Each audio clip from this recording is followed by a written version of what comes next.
I'm here with one half of what used to be MC Lars and our new friend Weerd Science.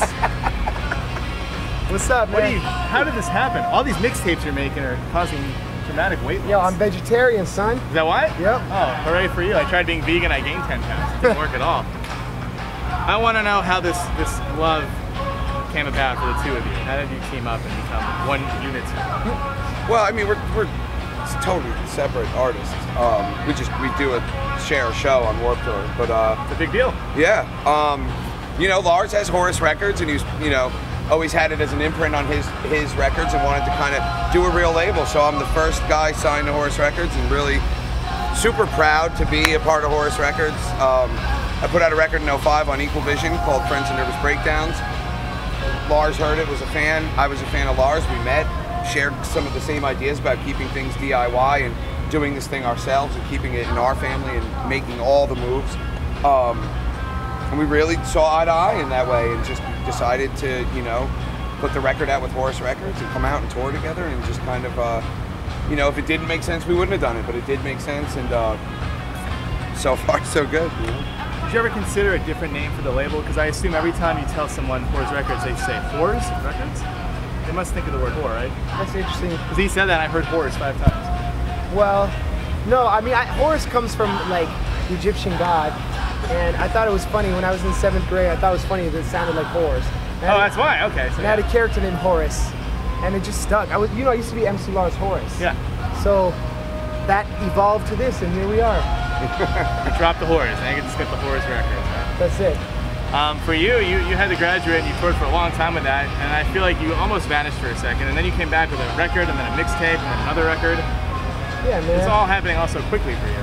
I feel like the music industry really changed between the Graduate and now, 2006, like, I was with Network, you knew that, yeah. And they were doing great, and then Network started to, like, fall apart, so I kind of had to go independent, and I worked with Crappy Records, which was Bowling for Soup's imprint, and they did my last album, and then we did a Kickstarter campaign for the new stuff.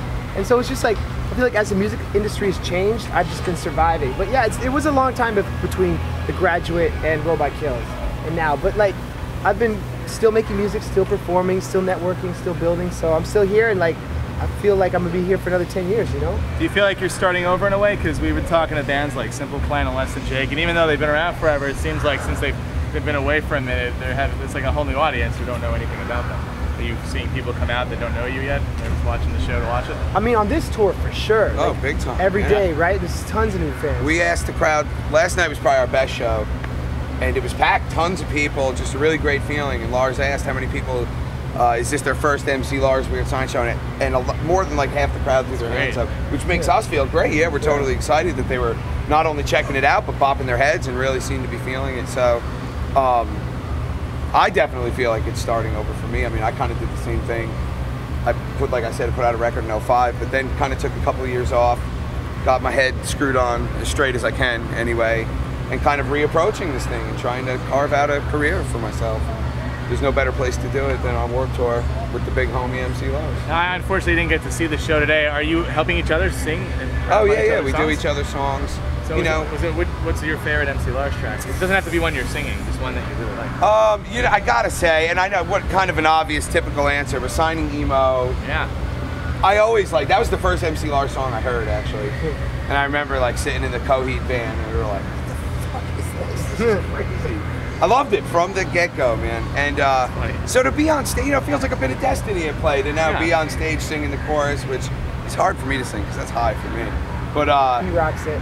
It's yeah, we back each other's songs up. Lars backs up my songs, and it's not lost on me what a great opportunity and platform it is for me because Lars has been out here for years, and it's just every day I feel really lucky to be here and to get to play in front of his fans. And although what we do is different, there are a lot of similarities, and I feel like we complement each other really well, and the shows just keep getting better and better. And I wish you saw it today because today I'm gonna YouTube it. Rocked today, really rocked, and yesterday was out of control too. So just.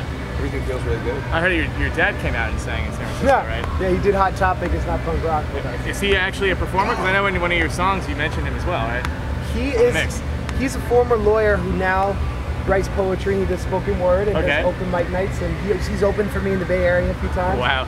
And I do beats, and he reads his poems, and yeah, and I did a track with him on my mixtape. MC Bob Nielsen is the man, folks. Yeah. It's fantastic. He's wonderful. And what about your mom? You got to get her in the record next. Yeah.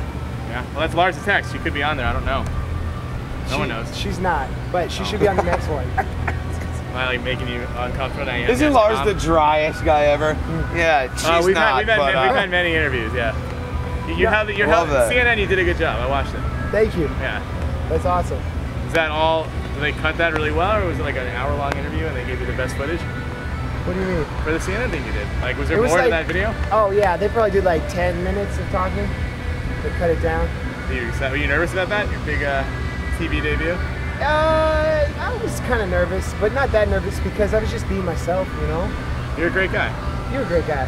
You're a great guy. And Thank you very much. I know you, Rossstar. Plug your records before we go. Am I a great guy? I want to give you a hand. Yeah. Oh. Damn you. Look at the camera. Tell me your records before we go. My new record is Sick Kids on Horus Records. Came out last month. We're out here supporting it on the Warped Tour. You can get it on iTunes, Amazon, and you know, anywhere you can steal it online. Just come out to a show, please, and I hope you guys like it. You can download my new record, Indie Rocket Science, from mclars.com. It's my new mixtape. I got KRS-One, Sage Francis, Weird Science, Greaves, me, raps, beats. It's fresh. Lars Attacks drops in the fall. Peace. Thank you, Rossstar. And Rossstar rap, go. Rossstar, always here in his big car with the stars on his shirt, and you know he's going far. Many years we've known each other. He's almost like my brother. If we're talking at Warped Tour, that's something I'd rather do than nothing else, because he's got himself, his hat is black. He's coming back with the DJ Rossstar nasty rap, Weird Science, MC Lars. This is what we do. Up in Ventura, we're kicking raps, and it's true. Never blue. Peace. Peace. Awesome. Thank you guys. Yo.